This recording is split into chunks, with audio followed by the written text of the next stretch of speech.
So since I was a kid, I've always been kind of fascinated by little multi-devices, radios and flashlights and different things like that. That's why you've seen a lot of videos on flashlights especially.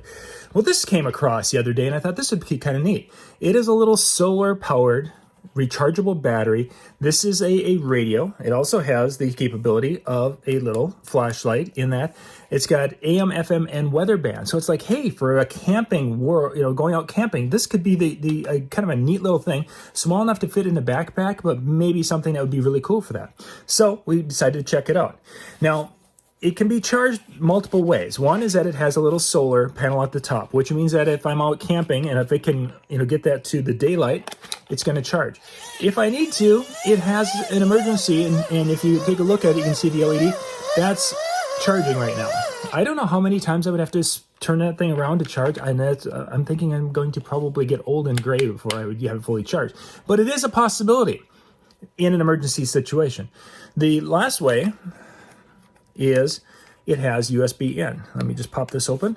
It has a USB-C in, and then it also has the ability to be a power supply for a phone. So again, an emergency situation, I could crank, and use this to power my phone. It would be an option. I don't think it's a great option, but it would be an option. And sometimes in emergencies, any option is better than no options.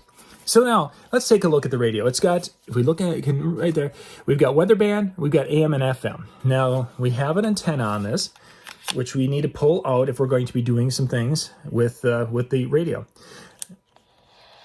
Now, when I turn it on, you can see that there's a battery indicator, and I absolutely love that because now I know how much battery there is there. Now, we are in a metal building, so getting stations is going to be really tough.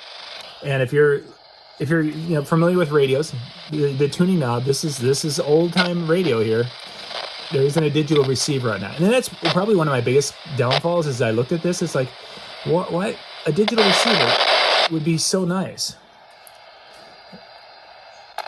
And then AM radio, again, metal building. And then there's the weather band.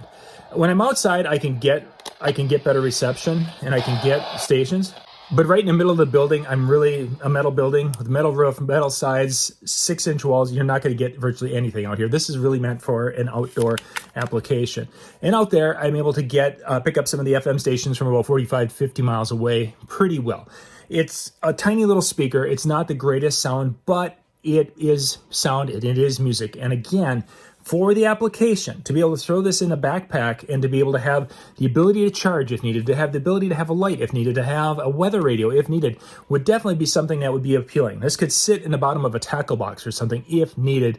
And it's, again, without some of the technology of like the digital tuner, it's a little bit cheaper than a radio that would have some of those features, but yet it's still going to function when you need it outdoors. Indoors, probably not so much. We'll put a link in the description below so you can go check this out. But this little solar crank radio here from iRonsnow, and again, link will be in the description below.